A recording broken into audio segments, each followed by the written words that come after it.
Hello,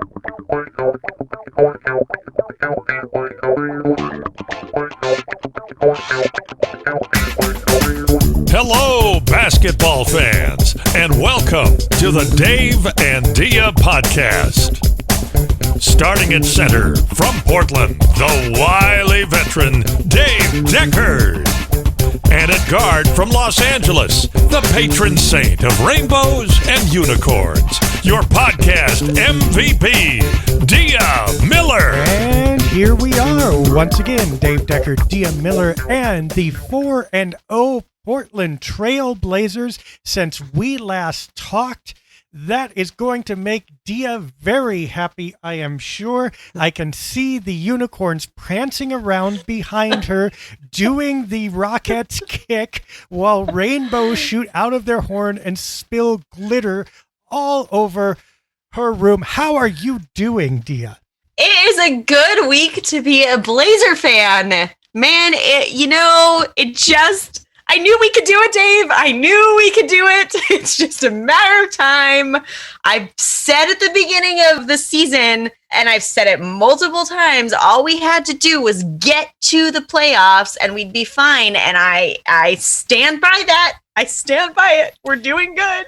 Well, I mean, they're going to get to the playoffs, at least if you count the play-in as the playoffs. That's assured.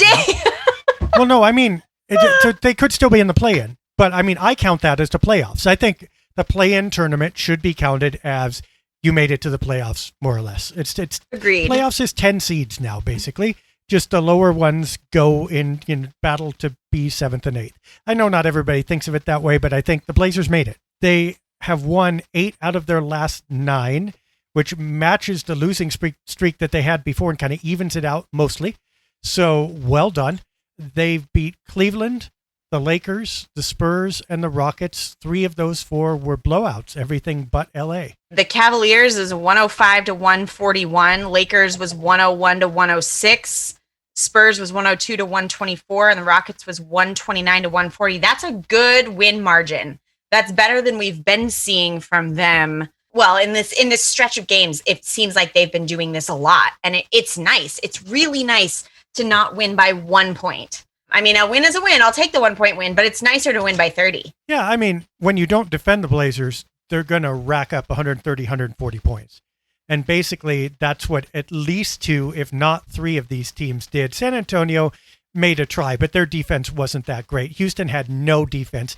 Cleveland had no defense, and the Blazers just racked them up. But Damian Lillard, leading scorer in all 4 of these games. In fact, the last 5 games, he's done that. He has turned up the aggression to a new level. It's either him at the start of the game or him getting the ball to Jusuf Nurkic inside and Nurkic perhaps scoring or feeding CJ McCollum. But it all starts with Dame, and he's come back to near mid-season form, and he's come back to play, evidently. And the Blazers are prospering because of it. Yeah, and on top of that, because of these leads that we've had, he's also gotten to rest a little. He hasn't had to play quite as many minutes in most of those, if I am not mistaken. I know they've played the bench a little bit more than we were seeing before, where Dame, it seemed like, was playing the entire game. They did against Cleveland, San Antonio. In Houston, they had to keep the starters in for a while because the bench gave up the lead. Los Angeles, of course, was tooth and nail to the end. But yes, he's gotten a little more help. Let's put it that way. And specifically, CJ McCollum, Norman Powell, which was happening the podcast before we talked about the 3 guards.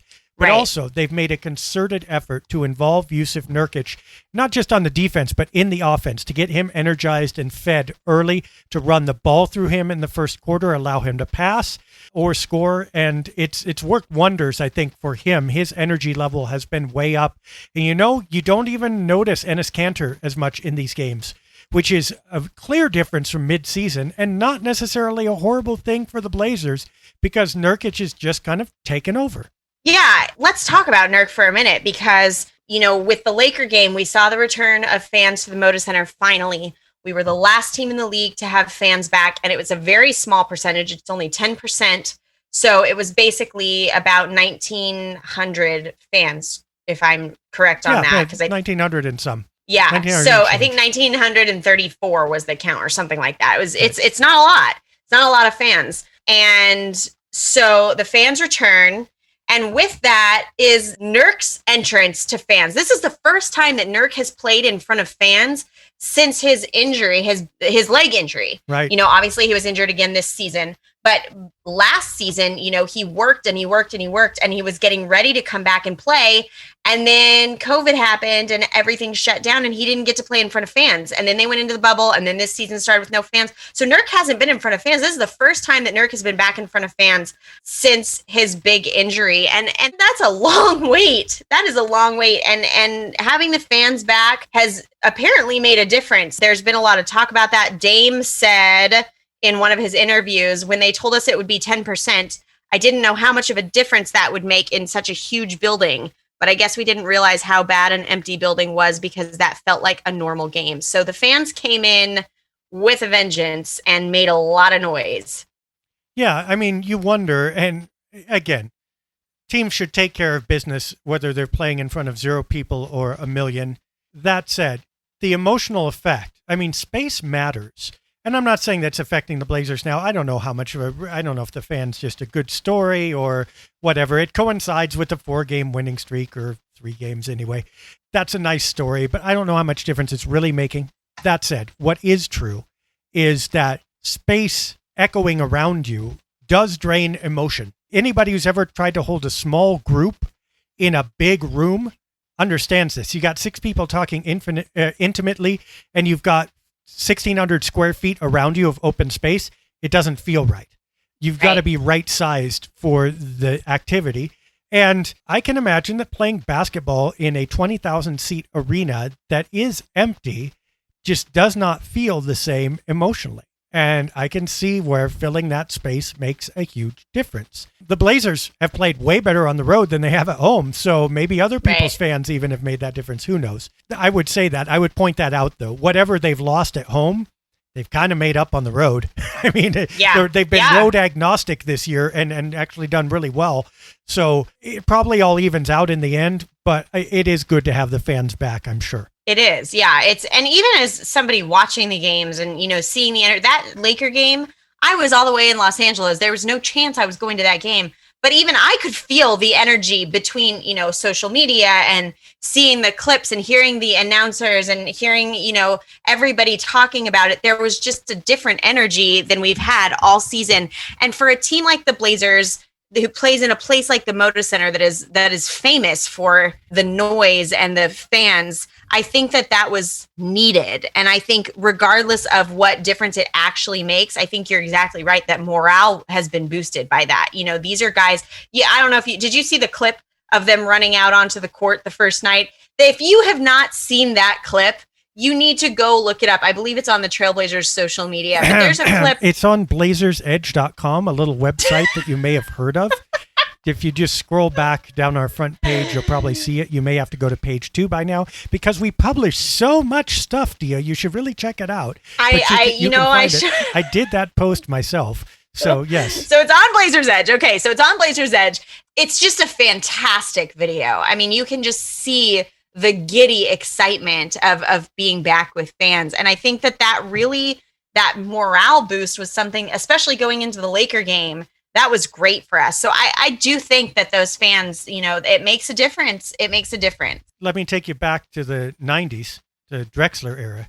Everybody brought signs.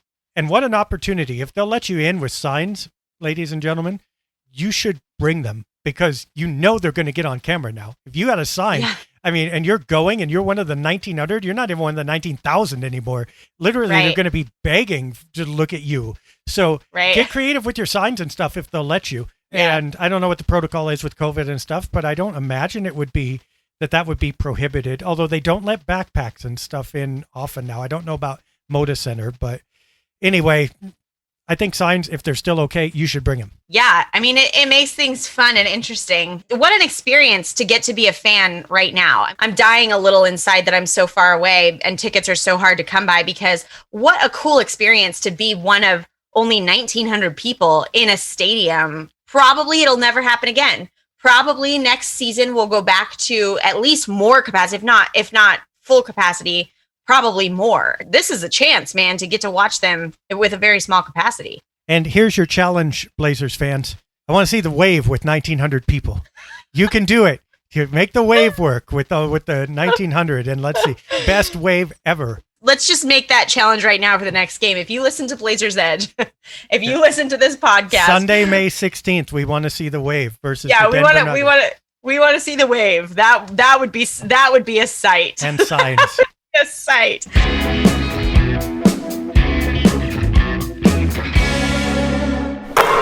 A lot of talk about Derrick Jones Jr. not playing. Is that interesting? You say interesting thing. Is that like the Top Chef version of interesting? Like, oh, that was interesting. Yeah, we do this in my family where if you don't really like someone's haircut or shirt, it's, oh, that's interesting. That's an interesting choice. Yes. So yes, you caught me. This is my, I don't like to be negative. I like to be as upbeat as possible. So yes, interesting. Dave, you called me out. You were right. It was an interesting season. Yes. It was a good season. We're doing so good. now we've defined where the line is. We've got great, good, and interesting. Okay. I just had to define terms there. And I'm sure there's worse than interesting. We haven't hit that yet.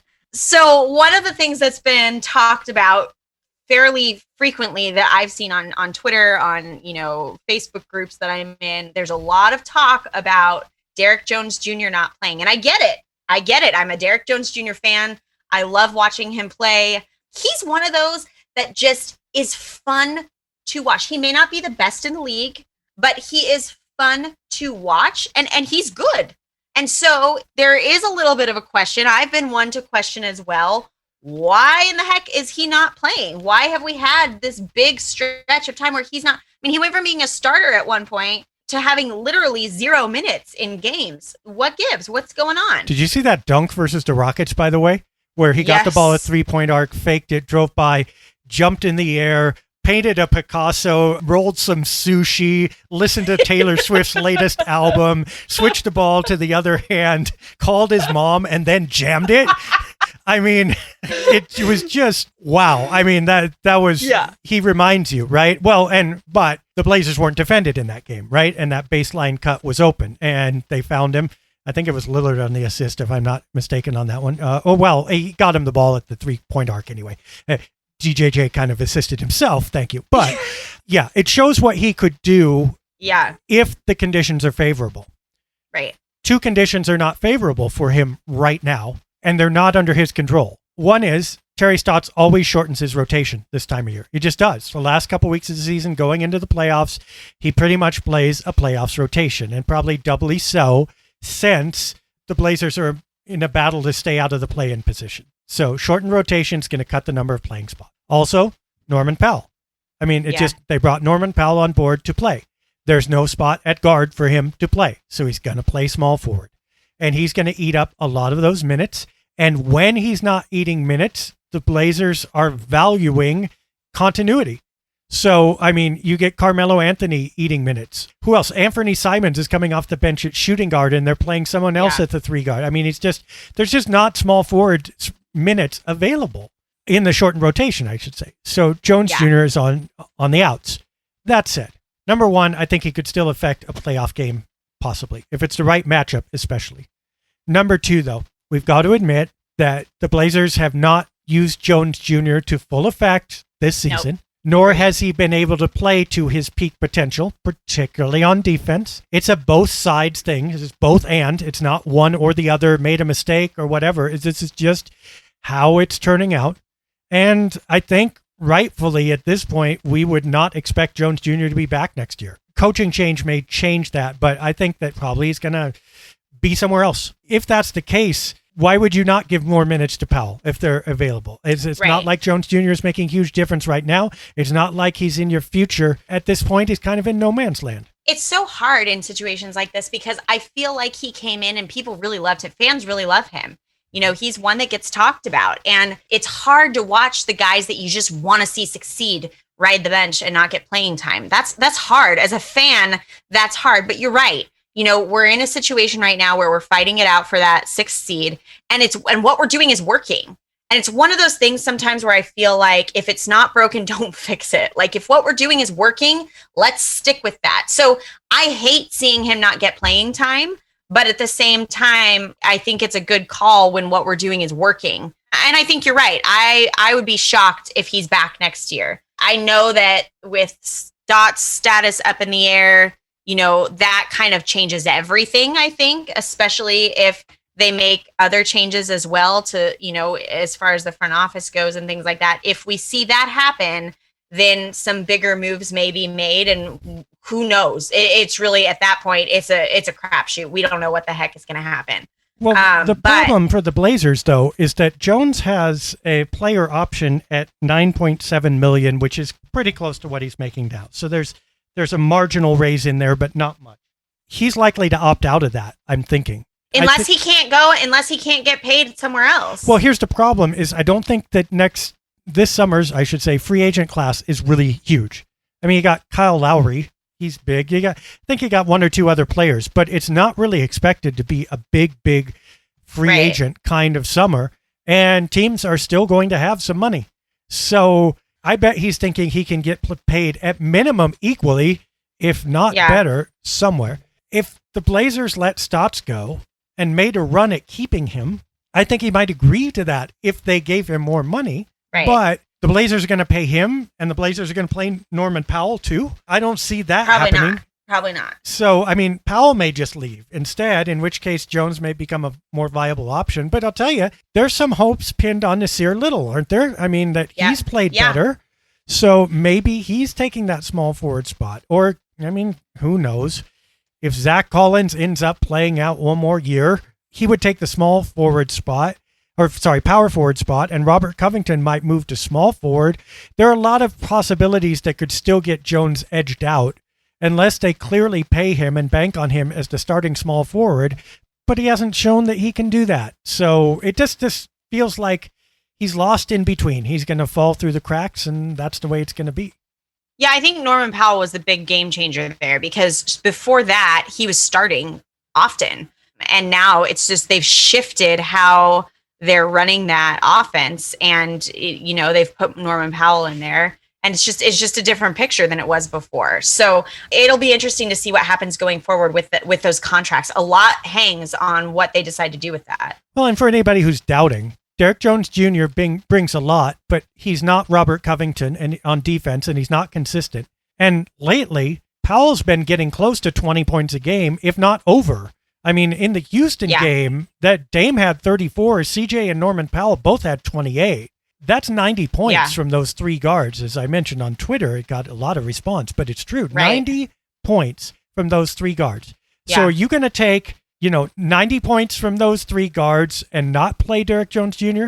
Or are you going to play Derrick Jones Jr. and take 70 points? Yeah. I don't think he's worth that 20-point gap in anybody's imagination. I'm not saying it's going to happen all the time that they score 90, but you get the idea. You'd rather have Norman Powell's offense and the defense that he can bring rather than Derrick Jones Jr.'s defense, which is not demonstrably more, but his offense is a lot less. It's just so hard, I think, as a fan, when there are players that are likable that you like, and especially a player like Derrick Jones Jr. who flies and does impressive things. Like, he'll do it a couple times in a game, and it's incredible, and you love to see it, and it makes you want more. But if he's only doing it a couple times in a game, that's 4 points versus what Norman Powell is doing. So it's so hard as a fan who enjoys watching the game of basketball and enjoys what he can do. It's sometimes hard to really take a step back and look at it and say, okay, this is a good move because you like him.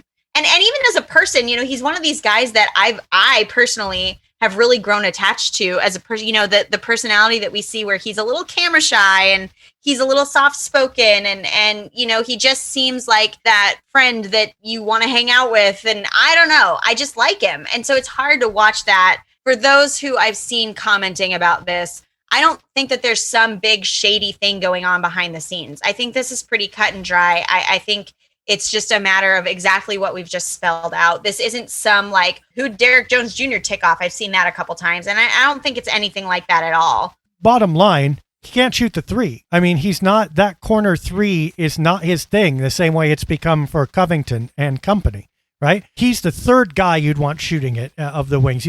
Covington and Powell, you're fine with. Derrick Jones Jr., you cross your fingers. Long story short, that's it. If he could hit a three, then this story might actually be different, even with the defensive whatever. And that is the one part of his game that just hasn't developed. Maybe that's in his control. I don't know.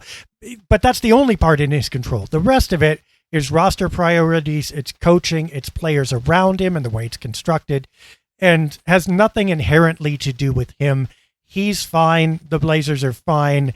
This just hasn't been the fit that people desired. And it could be if they got a really solid defense around him, allowed him to take risks, and he could learn to shoot a three-pointer, then it would be a match. But neither one of those things have happened, and they're not likely to over the summer. I just think that that's always something that is interesting to talk about, because I think, it's a lot of times it's a lot more cut and dry than it appears. I don't think that this is a team that typically there's issues where they bench people. Yeah, I think usually it has to do with what's going on play-wise, and I think that's what we're seeing here. It depends, but if there are, Jones Jr. is not in that got benched because they did something wrong category. You know what? The Blazers also don't fast break a ton. I mean, they're better. They're better than they were. They're middle of the pack. Yeah.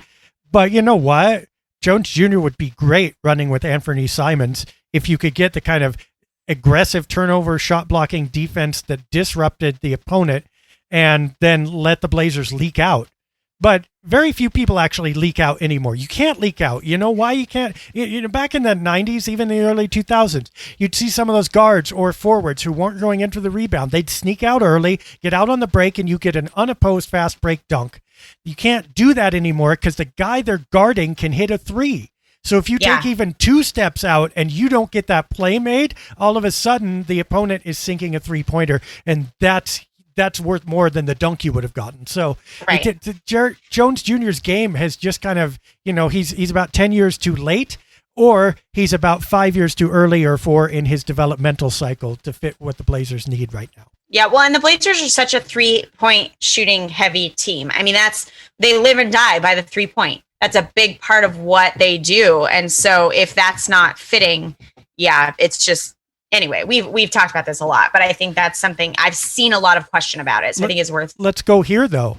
Since Norman Powell has been playing well, how much do you see the double Dame at half court defense? It's not as much. No. Think back and look now. How many opponents have been able to do it?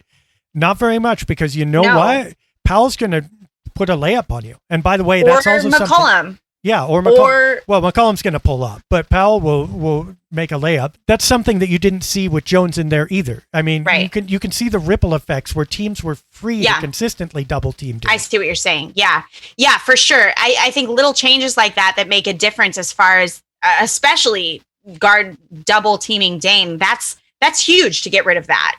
To have only one guy on Dame, it is huge, because most of the time he can go around it. So that's a big difference maker as well. You're right. Right. And then getting Nurkic in his screen action, because it's coming in the playoffs. Somebody's going to try it again. But when they try it, the Blazers want to have their counters ready. And Derrick Jones Jr. is not a counter to that. He would be if, and only if, that double team were coming around the 3-point arc. But it's coming so far out that there's no possible way that Jones can make a baseline cut and Lillard can lob the ball that far. The timing won't work. Dame would have to lob the ball before Jones left his position in the coffin corner for those two to meet for a Jones alley-oop dunk, and that just won't work. So Jones is not part of the equation of breaking that double team against Dame. Norman Powell is. Yeah, it's just a better fit. It really is. Norman Powell has made a big difference since we've had him. I think we've seen that. We talked about that. He's fitting really well, and I think the longer we have him, the more we see that. And so that seems to be what's going on here.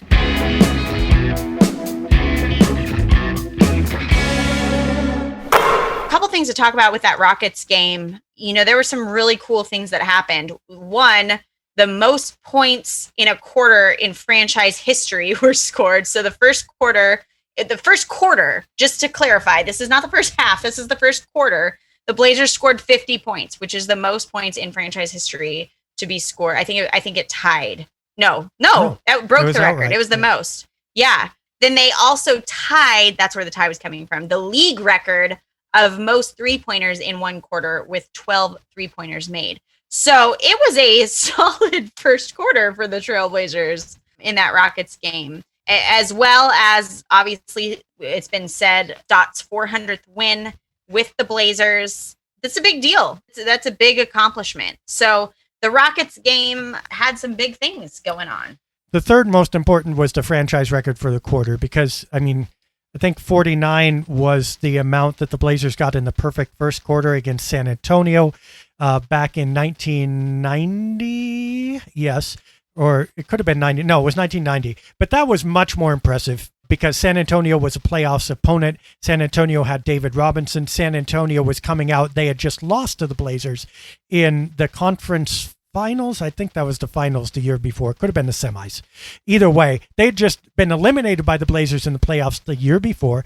They wanted to come out and show that they were going to put Portland away, and Portland shellacked them in their first meeting, just sent them home after 12 minutes of play.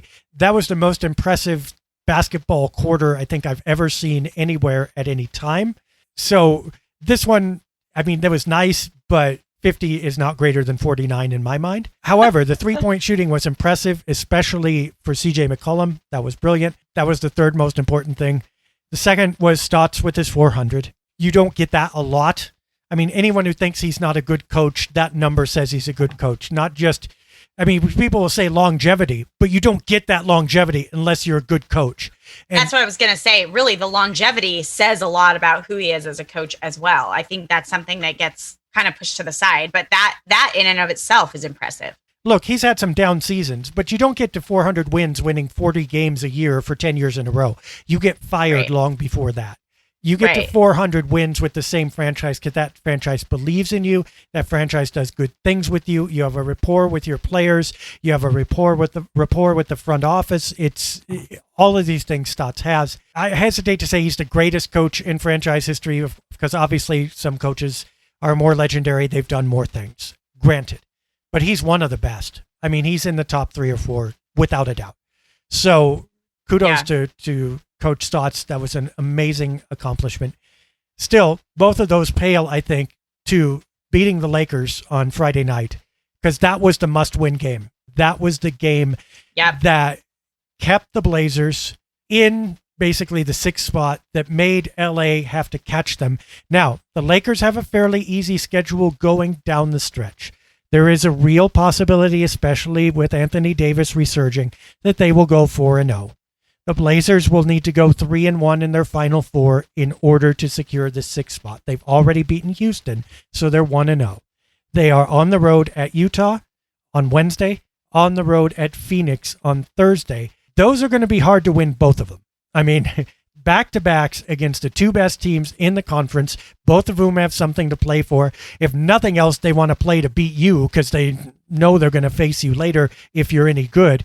If they go 1-1 in those, that's good. They don't want to go 0-2. That's the goal. Win one of them. If they win both of them, they're free. Okay, but let's assume they go 1-1. That leaves the Denver game. If the Lakers are perfect and the Blazers go 1-1 on this 2-game road trip here, then they'll need to beat the Nuggets on Sunday, and that's what it will come down to. And that could be really exciting. I mean, I like this finish. Another reason I like the play. I don't. I just want them to win everything. Right.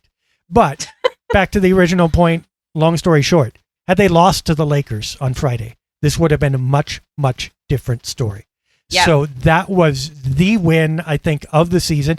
Probably shouldn't have had to be. We could go back to a lot of games earlier that they probably could have won. But given the situation where it was, that was a critical game, they came through.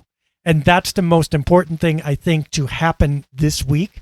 And they did it. Yeah, I agree. This team in particular seems to be one that the momentum builds and builds and builds, and they build off of it, and they continue to build kind of like a snowball going down a hill. With that in mind, I'm very encouraged looking at the rest of the season and even going into the playoffs. I think, we've had some rough points and we've had some good points throughout the season too, but this is a real long stretch where we're seeing them gel. We're seeing them mesh. We're seeing them play good basketball. We're seeing them play good defense, not even like acceptable defense. We're seeing good defense. We've been seeing some good defense in these last few games. We're seeing them come out and play like a playoff level team. And I think that, I'm looking at the end of this and thinking that we're not in a terrible spot, even though we have a run and the Lakers is not as hard as ours, I still think we're in a good spot. I think this is one of those things where they know what they have to do. And I think this team in particular, at this point in the season and with the momentum that they have, will do it. So let's look at the possibilities, because when we talk again, it'll be settled. We'll know who they're playing. Right now, the Blazers are in sixth, 1.5 games ahead of the Lakers, but the 0.5 kind of doesn't matter because they all said they're one loss ahead of the Lakers, basically. They have to finish tied in order to win because they own the tiebreaker with the Lakers. So if the Blazers get the 6th seed, right now they are either going to be playing the Clippers or the Nuggets, depending on how that settles out.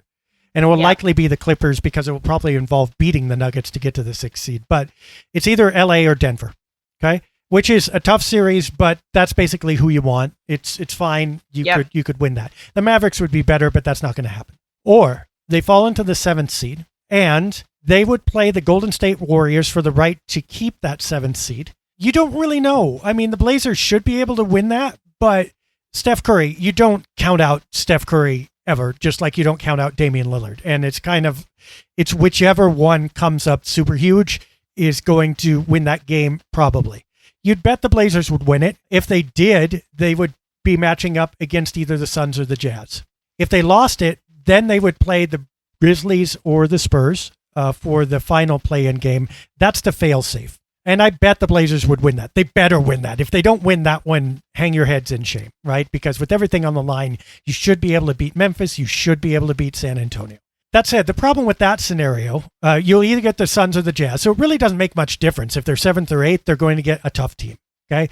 They should be agnostic as to whether they finish 7th or 8th, probably. But the problem with that scenario of having to go to the second play-in game is that you get no rest. Your prep time is cut in half or in a third. So the Blazers really, really want to get in that 6th seed to get a week's worth of rest and to be able to prepare for an opponent that they know is coming.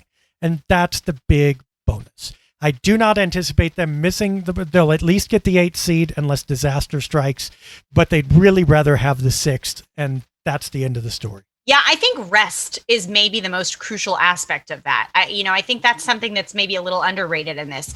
To me, it's a lot more about that than it is about what team they're playing. I think we've said before, they need to be ready to face whatever team is left.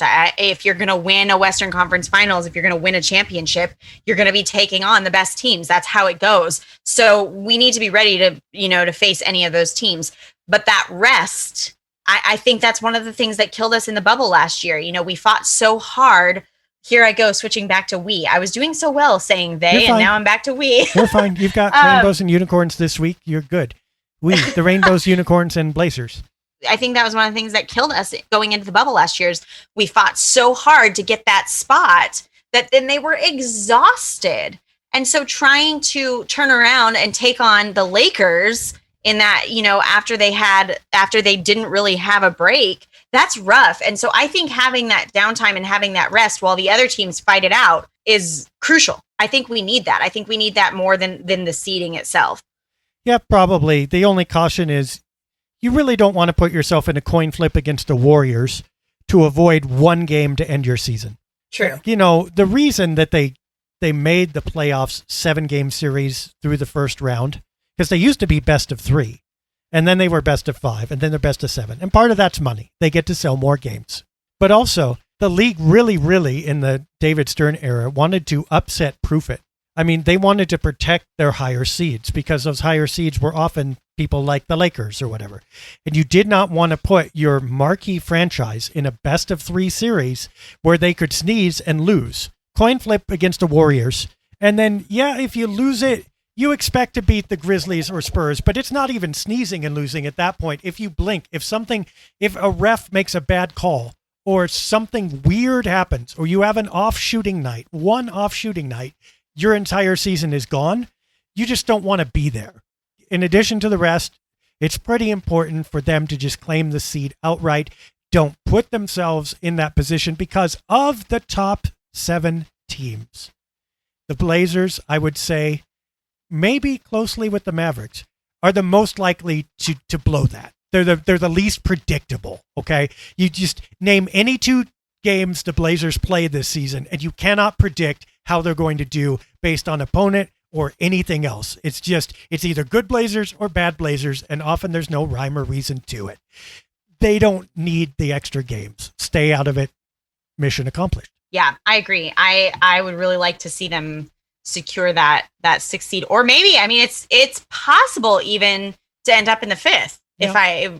If the Mavericks lose, that's a possibility as well. I don't know that that's necessarily better for us. Yeah, basically, if you stay out of the play-in, you're either going to draw the Clippers or Nuggets, whether you're 5 or 6. It just depends on how they shuffle out. So you're either in the Clippers-Nuggets first-round matchup, or if you go into the play-in tournament, you're going to be in the Jazz-Suns. And I think for the Blazers, it's clearly better to be in the Clippers-Nuggets. Agreed. Right.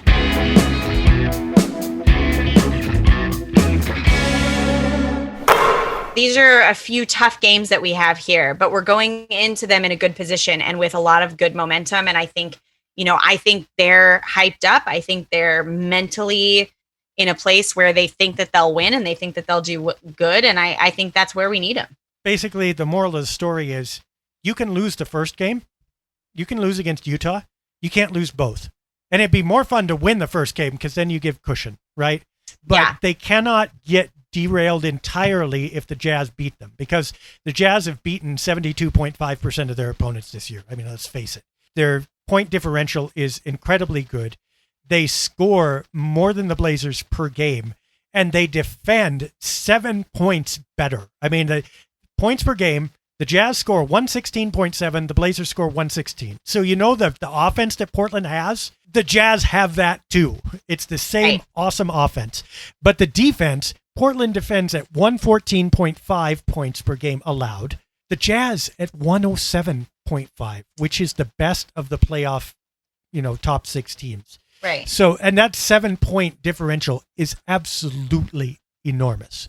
But we have done better in this last stretch of games than that. We are not, I'm pretty sure, I'm saying this off the top of my head without looking at anything in front of me, but the last 7-8 games, I would be willing to bet that our defensive rating is better than that. It is.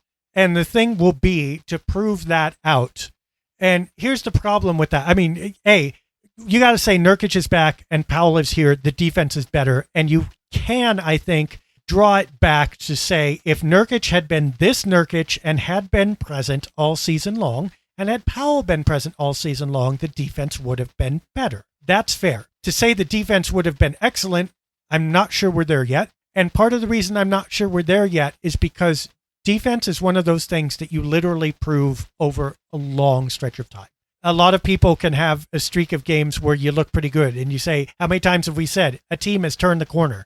And then 2 weeks after, they're back to their old block, right? I need to see the Blazers defend for months, not weeks, no matter what the personnel changes are, because we've been here before. We've said this before, and it kind of hasn't happened. I think thumbs up on the defense, but I don't trust it yet, and I don't think Portland should trust it yet. They need to work for it and prove it, and then it will be a reality. Yeah, I mean, where I fall on this. I think we're in a good place. I'm really positive about it. Yeah. I'm feeling good. Me too. I'm just more positive about the Jazz because they've literally done it all season. They've done what Portland wants to do. And there's a difference between those two things. And I get the injuries and whatever, and Nurkic's up and downs and stuff like that. But whatever it is we say Utah's done it. What Utah did, Portland needs to do. And then we'll be somewhere. So maybe it can happen. Let's see. But the start is not losing both those games in Utah or Phoenix. Or if they're going to lose both of them, which might happen, especially if you lose the first one, the second one is a back-to-back. It's not happening. It's not happening, Dave. The second one's a back-to-back, though. I mean, that's the problem. I know. And so you get issues of fatigue and whatever. But if they do lose both of them, the other thing to hope for is that the Lakers stumble, which is certainly possible because they have too. You're looking for the Lakers to lose one or the Blazers to only lose one.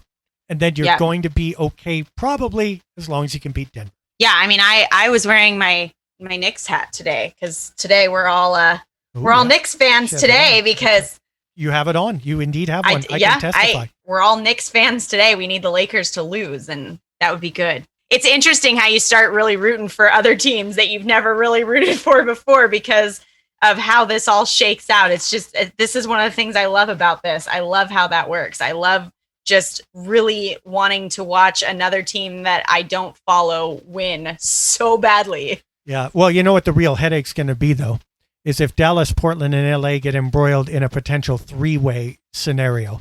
That's going to be bad. Different than head-to-head. And I've learned to not even check it till it gets really close because there are hundreds of permutations. But this is part of the reason Blazers Edge became famous back in the day, is because we could figure that stuff out weeks in advance and tell you exactly what would happen. And everybody else, even the papers and stuff, were getting it wrong. Yeah. So it's not like we've never made an error in that vein. We have once or twice, but by and large, we could tell you how the three ways are going to turn out. That said, it's more trouble than it's worth until you get like within 2 days of it actually happening. So we'll have to watch that scenario too. Yeah, it's stressful. And this is one of the things that, you know, as a casual sports fan, you don't maybe pay as close of attention to, but when you really start following a team, it's interesting to watch how you become invested in other teams' wins and losses because it affects you ultimately. Yep. Well, the most important thing is the Blazers still own one loss on the Lakers. Blazers 29, Lakers 30. And if they end up tied, Portland edges them out. So the Lakers have to make up 2 losses on the Blazers by Portland losing 2. If Portland doesn't lose 2, they can't lose. If Portland does lose 2, then the Lakers still have to be perfect. That's the long story short. Hopefully the Lakers aren't perfect. Yeah, maybe. I mean, I don't care if LA goes in the play-in, that's fine. I'm sure they're going to come out of it. I don't see any way in which they lose twice. No, but I would love to see it. But it would be funny. But I would love it. The sad trombones would be playing in the NBA headquarters. I mean, that would be just incomprehensible. I don't see any reason at all that they would lose. I mean, even if they lost to the Warriors, you tell me Lakers Grizzlies or Lakers Spurs, that LA is going to lose that one. It's unlikely. It would be a heck of a thing for Memphis, though. We're young and we're stupid and we don't care. We're just going to run it down your throats. And they're going, this is not supposed to happen. We have Anthony Davis and LeBron James. Yeah, but you're both slow. So see you later. We're going to dunk. I mean, what a story that would be for 10 seconds. I would love it. But then everybody would look around at a Western Conference bracket without the Lakers and go, oh. Phew, we don't have to watch them anymore. Yeah, okay. But the rest of the league would go, wah, wah, wah. I mean, I've never obviously been a fan of the Lakers. I've liked 29 other teams more than them, but living in Los Angeles has made it a million times. I mean, I cannot tell. I don't usually get on my, phone and make comments when we beat the Lakers because I always know it's going to come back and it's going to bite me in the butt later. But after this last one, I was saying everything I could because, I can only take so much, Dave. Yeah, I know, but you know what? I'm gonna ask something. This is gonna be on fire probably. I don't like the Lakers for a million reasons, of course, just like you don't. I might actually like the Clippers less at this point in time. Oh, I don't. I like the Clippers way more. Oh no, I used to like the Clippers. They were kind of okay, let's root for them because they suck. But Paul George, who I still think would be great on the Blazers, but hard to like him in LA. Kawhi Leonard, hard to like him. Patrick Beverley, hard to like him. I like Kawhi Leonard, actually. I really like him. Well, I mean, like as an opponent, though, I mean, it's just, he's a superstar, but doesn't really have that carriage or charisma. But that's what I like about him. Well, of course. I get it, but it's just not, it's a toxic stew down there. And the Clippers don't like the Blazers, and the Blazers don't like the Clippers, and they jaw at each other. And I kind of have more nastiness toward the Clippers now than the Lakers. I'll tell you what I think the determining factor is for me. Mm-hmm. I can't stand Laker fans. I can walk into a store here with my Blazer gear on and have a fine conversation with a Clippers fan. I have friends that are Clippers fans and they're fine and we can talk basketball. But the second that I start talking to a Laker fan, it's just like their sense of reality is just out the window. It's just, and like the worst has been listening to them complain about injuries. To me, I'm like, have you seen the Blazers? Have you seen our history of injury? I just have no sympathy. And so I think at the end of the day, because I like LeBron and I like Anthony Davis. I like some of the Laker players. I don't necessarily have so much of a problem with the Lakers as a team. I have a problem with the Lakers fans. And because I live amongst them and I have a lot more people in my direct life that are Laker fans fans than Clippers fans. And the Clippers fans that I know are perfectly normal, nice conversation people when it comes to basketball. But the Lakers fan, I can't handle them. I can't handle them. Lakers fans are the worst. I mean, I'm not always fond of Mavs fans. Rockets fans can be annoying, but no fan base is annoying when their team sucks. That's just a rule. I mean, Lakers fans are. Well, when the Lakers suck, Lakers fans are still annoying. They disappear, though, except I know you live in their home territory, but for the rest of us, they go away. Yeah, they don't disappear. They don't disappear for me. They just don't make a peep. They're like, oh, well, I'll be quiet now, and basketball doesn't matter till we're good again. And it's like, what? No, wait. You could watch the rest of us succeed. Oh, that doesn't count. The Lakers are like the John Cena of the NBA.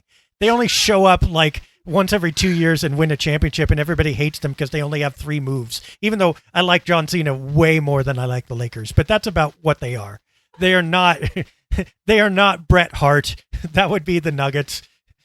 Shawn Michaels, the Phoenix Suns probably. I don't know what the Jazz are, but they're just like the plastic, chiseled, going to walk in and win a title, and otherwise I'm not showing up. That's that franchise. There are people that I really, really like that are Laker fans.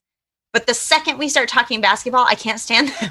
I can't have this conversation with you. I can't do it. My father is a Laker fan. I love my dad dearly, and we have a great relationship. So it's not that at all. But we can't talk about basketball when it involves the Blazers and the Lakers. We can talk about just the Blazers or just the Lakers, but when they play each other or their records, we cannot talk about it.